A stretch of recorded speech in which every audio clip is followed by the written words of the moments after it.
9 তাৰিখে আকৌ এবাৰ মই কৈছো যে 9 তাৰিখে আমি প্ৰাথমিক বিদ্যালয়ৰ শিক্ষক শিক্ষয়িত্ৰীসকলক নিয়োগ পত্ৰ প্ৰদান কৰিম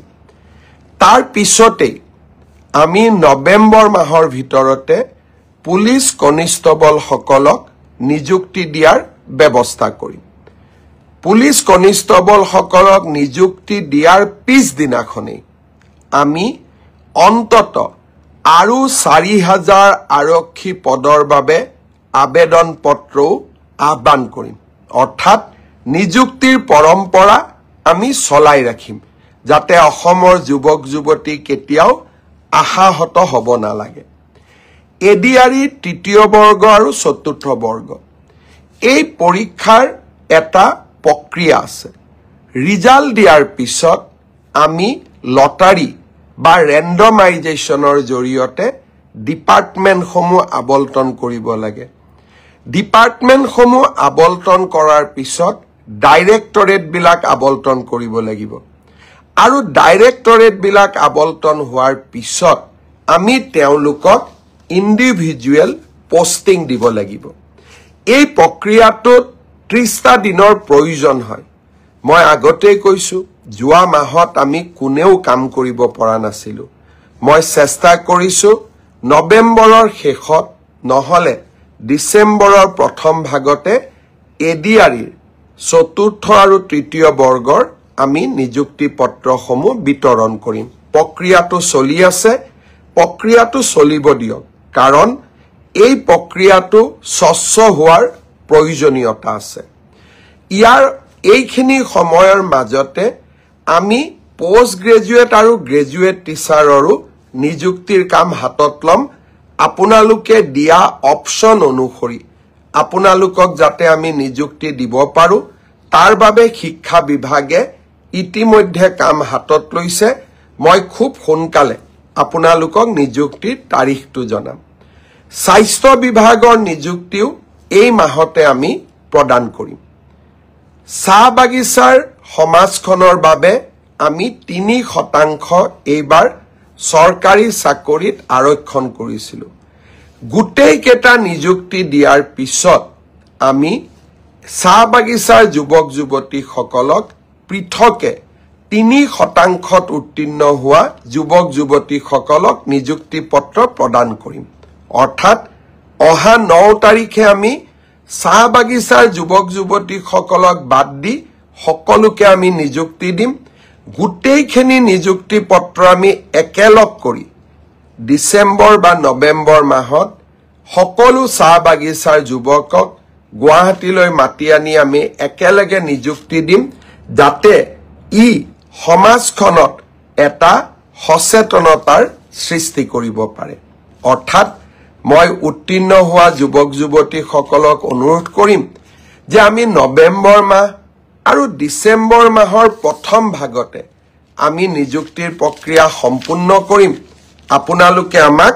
নিশ্চিতভাৱে সহযোগ কৰি যাব ইয়াৰ মাজতে অসমলৈ গৃহমন্ত্ৰী অমিত শাহ ডাঙৰীয়াও আহিব বটদ্ৰৱাত মহাপুৰুষ শ্ৰীমন্ত শংকৰদেৱৰ জন্মভূমিখন আমি অতিব সুন্দৰ কৰি আকৌ এবাৰ সজাই পৰাই তুলিছো প্ৰায় 200 কোটি টকাৰে নিৰ্মাণ কৰা এটা সুন্দৰ প্ৰকল্প গৃহমন্ত্ৰী ডাঙৰীয়াই বৰদুৱাত উদ্বোধন কৰিব গুৱাহাটীত মোৰ এটা মনৰ সৰু বহুত দিনৰ মনত লুকাই থকা সৰু কথা এটা মই ক'ব খোজো ৰামনাথ কোবিন্দ ৰাষ্ট্ৰপতি পদ ত্যাগ কৰাৰ পিছত গুৱাহাটীলৈ আহিছিল গুৱাহাটীত ডাঙৰ হল নাই সেইবাবে তেখেতৰ সভাখন আমি মেঘালয়ৰ USTM ইউনিভাৰ্চিটিত ৰাখিছিলো অডিটৰিয়ামটো ডাঙৰ আছিল প্ৰায় 3000 ছাত্ৰ ছাত্ৰী ধৰিব পাৰে মোৰ মনত হিদিনাখনে মই এটা প্ৰস্তাৱ লৈছিলো যে আমি আগলৈ USTMত না যাও গুৱাহাটীতে আমি এটা সুন্দৰ প্ৰেক্ষাগৃহ নিৰ্মাণ কৰিম আজি আপোনালোকক জনাবলৈ পাই মই আনন্দিত যে 5000 মানুহে একেলগে বহি অনুষ্ঠান উপভোগ কৰিব পৰা আমি এটা সুন্দৰ প্ৰেক্ষাগৃহ যি পূৰ্ব ভাৰতত কতো নাই অসমত আমি গুৱাহাটীত নিৰ্মাণ কৰি উলিয়াইছো সেই প্ৰকল্পটো জ্যোতি বিষ্ণুৰ নামেৰে আমি উৎসৰ্গা কৰিছো গৃহমন্ত্ৰী ডাঙৰীয়াই তাৰো শুভ উদ্বোধন কৰিব ইয়াৰ মাজতে আপোনালোকে ভাল ভাল খবৰবোৰ পায়ে আছে আজি বোলে কালি কাজিৰঙাত এলিভেটেড কৰিডৰ কালি বোলে পলাশবাৰীত নতুন IIM এই ধৰণৰ ভাল খবৰবিলাক আমালৈ আহি থাকিব আৰু মই খবৰবিলাক আপোনালোকলৈকে দি যাম কাৰণ মই আশা ভৰা এখন অসমৰ সপোনবিলাক আপোনালোকৰ মাজত বিলাব খোজো আৰু অকল সপোনেই নহয় যেতিয়া টানেলৰ কথা কৈছিলো গহপুৰ আৰু গোলাঘাটৰ মাজত মানুহে মোক হাঁহিছিলে সেমিকণ্ডাক্টৰৰ কথা কওঁতে অকল অসমে মোক হাঁহা নাছিল কৰ্ণাটকেও মোক হাঁহিছিলে কাজিৰঙাৰ এলিভেটেড কৰিডৰৰ কথা কওঁতে তেতিয়াও হাঁহিছিলে কিন্তু মোক কৰা উপলুঙাবিলাকে মোক অদ্ভুত সাহস দিয়ে আৰু কিবা এটা নতুন কৰি দেখুৱাবৰ বাবে মোৰ মনত সংকল্পৰ সৃষ্টি কৰে সেইবাবে মই অকল সপোনেই নেদেখুৱাও সপোনক পম খেদি সপোন বাস্তৱত ৰূপায়ণ কৰাৰ বাবে প্ৰচেষ্টাও কৰোঁ আৰু বহু পৰিমাণে অসমৰ ৰাইজৰ আশীৰ্বাদত আৰু নেদেখাজনৰ আশীৰ্বাদত সফলো হওঁ আৰু সফল হৈ থাকিম কাৰণ আপোনালোকৰ আশীৰ্বাদ সদায় মোৰ শিৰত আছে বহুতে ভাবিছিল উচ্ছেদ বন্ধ হৈ যাব নেকি হিমন্ত বিশ্ব শৰ্মাৰ ওপৰত আমি ইমান দবাও আনিছো আমি তেওঁক মানসিকভাৱে ইমান ব্যতিব্যস্ত কৰি দিছো উচ্ছেদ কৰাৰ তেওঁৰ আৰু সাহস নাথাকিব চিন্তা কৰাটো ভুল নাছিল নেপাল বনোৱাৰ ষড়যন্ত্ৰটোও ভুল নাছিল কিন্তু আপোনালোকক মই জনাব খুজিছো যে আপোনালোকক মই সন্তুষ্ট কৰিব নোৱাৰিলো অহা 9 আৰু 10 তাৰিখে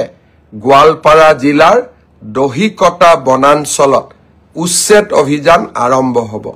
1000 বিঘা বনভূমি আমি উচ্ছেদ কৰিম পোষ্ট গ্ৰেজুৱেট আৰু গ্ৰেজুৱেট টিচাৰৰো নিযুক্তিৰ কাম হাতত লম